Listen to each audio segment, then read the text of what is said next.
ورډ فایل یا ورډ پروګرام چې موږ تاسو خلاص کړئ د هغه سره ډایرکټ یو د هوم صفحه راځي د هوم د صفحې څخه مخکې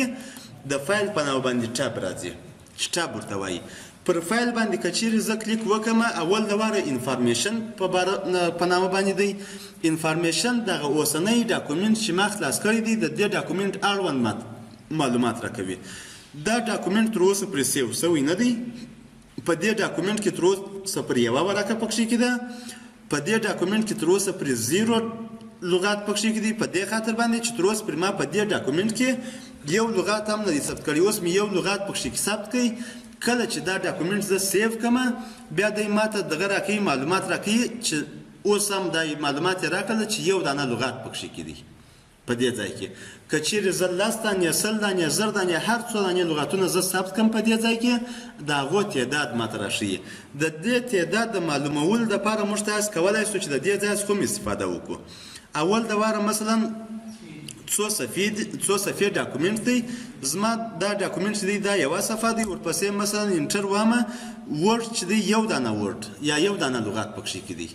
صحیح دی یا مثلا راځمه زه رن بټن وهمه اوس 240 دانې لغات پکښې دي په دې ډاکومنټ کې یعنی ویډیو یو لغات دی پروواید بل لغات دی ای بل دی پاورفول بل دی وی بل دی دغه په ترتیب سره در 240 پورې یا تر اخر پورې نو په دې ځای کې هم زه کولی شم چې دا تعداد معلوم کړم او په دې ځای کې هم کولی شم چې 240 ماته راکړي د هغه څخه لاندې ټوټل ایډیټینګ ټایم څونه وخت کېږي چې ما دا ډاکومنټ خلاص کړی دی او څونه وخت کېږي چې زه کار پکښې کوم 15 دقیقې د دې ډاکومنټ کېږي چې زه کار پکښې کوم د هغسې په ترتیب سره د دې ډاکومنټ اړوند ټول معلومات درکوي ورپسې مثلا دا ډاکومنټ تاسو جوړ کړئ تاسو نه غواړئ چې دې ډاکومنټ ته بل څوک اکسس ولري یا بل څوک استعمال کړي کولی شئ چې پر دغه ځای باندې د انکریپټ ویت پاسورډ په نامه باندې کلیک کړئ د دې لارې څخه موږ تاسې کولی شو چې د خپل دې ډاکومنټ ته یو پاسورډ ورکړو مثلا پاس 1 2 3 د دې لپاره چې بل څوک استفاده ځینې ونه کړي بل څوک تغیر پکښې رانولي او یا بل څوک یې ډیلیټ نه کړی شي د دې لپاره موږ تاسې راځه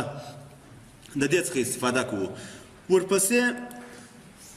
نیو چې دی نیو د دې لپاره استعمالیږي چې موږ تاسو غواړو چې یو نوی ډاکومنټ خلاص کړو اوس خو یو ډاکومنټ دی په دې ځای کې خلاص دی که چیرې زه پر نیو باندې کلیک وکړم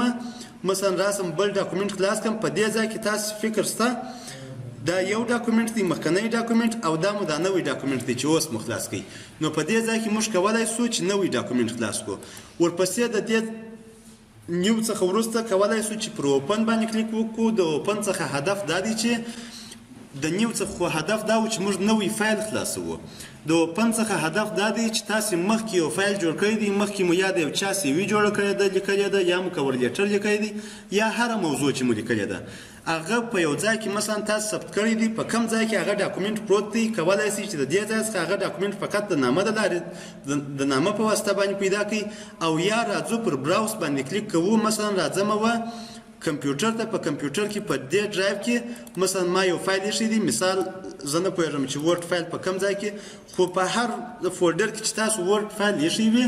کولی شئ چې هغه فولډر فقط دلته کلیک کړئ هغه فایل خلاص کړئ د دې لارې څخه او یا هم کولی شئ چې ساده د دې لارې څخه خلاص کړئ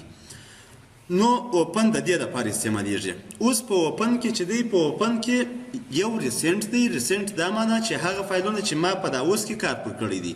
یا مې نن کار پر کړی دی یا مې پرون پر کړی دی یا مې په دې هفته کې کار پر کړی دی او یا مې په تېره هفته کې کار پر کړی دی دی د هغو ډاکومنټونو لیست ماته راکوي دا د نن ورځې ډاکومنټس چې ما کار پر کړی دی دا د پرون ورځې ډاکومنټس چې کار پر کړی دی دا د دغه هفتې دی چې په دې هفته کې ما کار پر کړی دی او دا په تېره هفته کې ما کار پر کړی دی نو دا په لیست کې ماته راښکاره کوي ورپسې ون ډرایو چې دی ون ډرایو کله چې موږ تاسې افیس 2014 استعمال کړو ون ډرایو عینا دا رقم کار کوي لکه ګوګل ډرایو دا موږ تاسې په جیمیل کې وایو که چیرې موږ دغه فایل غواړو چې په ون ډرایو کې سیو کړو دا په سپیس کې په فضا کې دا ثبتېږي په کمپیوټر کې نشته دا ګوګل دغه ون ډرایو چې دی دا یو ډرایو یې جوړ کړی دی چې په فضا کې موجود دی خپله په کمپیوټر کې دا نه دی موجود دا چې ون ډرایو څه رقم کار کوي یا مثلا څه رقم کولی شو چې ون ډرایو استعمال کړو هغه وروسته وایو په انلاین ایجوکیشن کې وایو د هغه څخه وروسته دې سپیسي څخه هدف دا دی چې په دې کمپیوټر کې تاسو یو ځای ایښی دی دا فایل په دې کمپیوټر کې چې دی په هره ساحه کې ایښي مثلا په مای ډاکومنټس کې دی ایښي مای ډاکومنټس خلاص کړه د هغې د څخه کولی شئ چې مثلا خپل فایل هر فایل چې ستا په کار دی هغه فایل فقط ماز کلیک پر کوې ته اوپن پر کلیک یې دی هغه فایل درته خلاصوي. ورپسې اډ ا پلیس د دې لپاره استعمالیږي چې تاسو غواړئ چې دا فایل مثلا په یو بل ډرایو تاسو یا به په افیس شیر پاینټ کې سیووي او یا به په ون ډرایو کې یا به د افیس شیر پاینټ څخه خلاصوي پر دا فایل او یا به هم د ون ډرایو څخه خلاصوي. نو په دې ځای کې تاسو کولی شئ چې هغه ساحه ورته تعین کړئ. دغه ون ډرایو او افیس 255 شیر پاینټ دا په انلاین ایجوکیشن کې وایو. ورپسې براوز د دې لپاره چې تاسو په خپل ټول کمپیوټر کې وګرځېږئ. کولی شئ چې هغه ډاکومنټ شاید پر ډیسکټاپ باندې ثبت کړي شاید په ډاونلوډز کې مو ثبت کړي شاید په ریسنټ فایلز کې موجود وي شاید هغه په ترتیب سره تر اخره پورې په هر ځای کې چې موجود وي تاسو کولی شئ چې هغه فایل هغه فولډر یا هغه ډرایو خلاص کړئ او خپل هغه مربوطه فایل چې تاسو په کار دی هغه پکښې خلاص کړئ. نو اوپن د دې لپاره استعمالیږي. اوپن څخه هدف دا چې مخکنی فایل تا جوړ کړی دی ته اوس خلاصوې. صحیح دی. ورپسې د دې څخه وروسته بل بټن دی د سیو په نامه باندې. سیو بټن د دې لپاره استعمالیږي چې موږ تاسو غواړو چې خپل اوسنی فایل وساتو. نو مثلا دغه فایل دی مثال دا فایل زه غواړم چې سیو یې کړم راځم پر سیو باندې کلیک کوم راځم دا براوسوم په مثلا په دې ډرایو کې زه د وحید په نامه باندې فولډر دی په دې فولډر کې زه مثلا د ورډ ډاکومنټ په نامه باندې یا هر نوم مثلا د دې نوم دغه صحیح دی ورډ ډاکومنټ په نامه باندې دا ثبت کړئ. تاسو دا فکر وکړئ چې دغه ورډ ډاکومنټ دا اوس چې ما ثبت کړي دا زما سی وي ده. صحیح دی زما معلومات دي په اصطلاح باندې. اوس د سیو او د سیو اس ترمنځ فرق څه دی؟ سیو د دې لپاره استعمالیږي اوس که چیرې زه په دغه ډاکومنټ کې مثلا بیا رنګ ولیکم نور معلومات پکښې ثبت شوله بیرته راځم پر سیو اس باندې کلیک کوم اوس که راسم و دغه فایل ته مثلا دا به زه بند کړم رابسم و کمپیوټر ته په کمپیوټر کې ما د وحید په نامه باندې واوه د وحید په نامه باندې دغه ورډ ډاکومنټ هغه مخکنی فایل نه دی هغه فایل دی دا ما چې اوس لیکل پکښې کې وکړله نو دی ټوله ثبت شو پکښې کې. نو کولی شو چې پر دې رقم باندې موږ تاسې په فایل کې ایډیټ وکړو او ثبت یې کړو د ځان سره په یوه فایل کې. مګر که چیرې زه مثلا په انجینرۍ پوهنځۍ کې یم بل کم نفر په انجینرۍ پوهنځۍ کې دی په تس کې ښه دغه نفر دی هم په انجینرۍ پوهنځۍ کې دی د کوم مکتب څخه فارغ شوی ځایشي لیسې څخه دی هم د ځایشي لیسې څخه فارغ شوی دی زه هم د ځایشي لیسې څخه فارغ شوی یم. صحیح دی. دی هم په انجینرۍ پوهنځۍ کې دی زه هم په انجینرۍ پوهنځۍ کې یم د ده هم څلورم کال دی زما هم څلورم کال دی. اوس دی راولاړ شوی دی د ځان دپاره یې سی وي جوړه کړې ده او زما د سی وي لیکل یا د سی وي جوړول زما نه دي زده چې زه یې څه رقم جوړه کړم. نو د ده سی وي رااخلم زما او د ده معلومات خو زیاتره سره یو شی دي. کوم مکتب ویل دی هم یو ځای ویل دی په صنف کې هم سره یو ځای وو یو ځای فارغه شوي یو پوهنتون مو هم یو ځای ویل دی پوهنځي مو هم یوه پوهنځي ده که کورسونه ده ویل دي هغه مثلا ما ویلي دي. صحیح دی. یعنې معلومات مو زیاتره سره یو شی دي. ستا نوم څه دی؟ نوم یې د دغه رقم یې نوشته کړی وه نوم یې سمیع الله دی. زه د سمیع الله په نامه باندې دا فایل دا بندوم سیو مې کوي دا خلاصوم. تاسو دا فکر وکړئ چې دا د سمیع الله سی وي ده دا د سمیع الله سی وي ده. صحیح دی. اوس زه غواړم چې د هغه سی وي زما او د ده معلومات خو سره یو شی دي. ځینې تغییر مثلا شاید په برډیټ کې مو تغییر وي هغه به زه تغییر کړم شاید په ادرس کې مو تغییر وي هغه به زه تغییر کړم هغه ځینې تغییر او تبدیل چې زه مثلا پکښې کې راولم مثلا په دې ځای کې یو بل شی ور مثلا دلته یو بل دغه ور اچوم بله موضوع را اچوم هر شی چې مې ور واچول دا کولی شم چې ور واچوم نور زما او د ده معلومات سره یو شی دي یا د ده د معلومات څخه ځینې شیان ما ډیلیټ کړله راځم پر سیو اس باندې چې کلیک وکړم دا معنی چې دغه فایل بیا د سره څخه سیو کړه پر دا رقم باندې چې زما دپاره یې سیو کړه. مثلا ما په دې ځای کې نوم نه دی ورکړی په دې ځای کې مثلا زه خپل نوم کوم مثال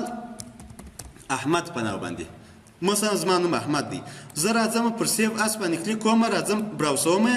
دا فایل هم په دغه ډي ډرایو کې ایږدم د احمد په نامه باندې دا د احمد په نامه باندې مثلا ښه د ورډ په نامه باندې فکر کوم ثبت شو وبخښئ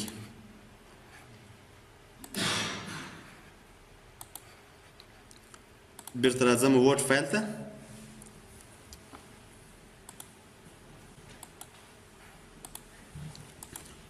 په دې ځای کې مثلا د سمیع الله په نامه باندې سی وي جوړوم، د رنټ د مثلا 10 دانې پاراګراف ورچوم. دا مثلا د سی وي سپله 490 ورډ دي او یوه صفحه ده.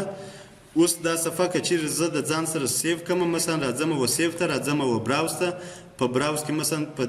دغه کې راځم مثلا و ډي ډرایو ته. په ډي ډرایو کې د وحید په نامه باندې دا دغه دی فولډر دی، په دې کې د سمیع الله په نامه باندې ثبتوم. دا ثبت شو. اوس چې په دې کې هر تغییر او تبدیل راولم او سیو بیرته پروم دی ثبتوي، دغه سمیع الله ثبتوي یا تغییر او تبدیل د سمیع الله په فایل کې راولي. مګر که چیرې زه غواړم چې دغه فایل مثلا نور ټوله معلومات زما او د ده سره یو شی دي، زه غواړم چې دا په خپل نامه باندې کوم، مثلا احمد ورکوم، راځم بیرته پر دې باندې کلیک کوم، پر سیو اس باندې کلیک کوم، راځم و براوز ته. په براوز کې دا د احمد په نامه باندې مثلا ثبتوم. د احمد په نامه باندې په دغه وحید فولډر کې دا اوکې کوم. د احمد په نامه باندې هم دغه سیو شو دا فایل. اوس که چیرې زه راسم دلته کلیک وکم د وحید په نامه باندې، دا وحید دی، یو د سمیع الله په نامه باندې فایل دی، دا د سمیع الله، دا به دغه دا د احمد په نامه باندې سی وي ده، ښه د احمد، او دا بله د سمیع الله په نامه باندې ده، خو دا دغه نوم یې دا لکه چې ما مخکې دغه کړي ښه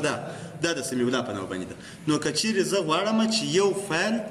2 ځایه ثبت کړم، 3 ځایه ثبت کړم، تغییر او تبدیل پکښې راولم، د هغه دپاره زه د سیو اس څخه استفاده کوم. صحیح دی؟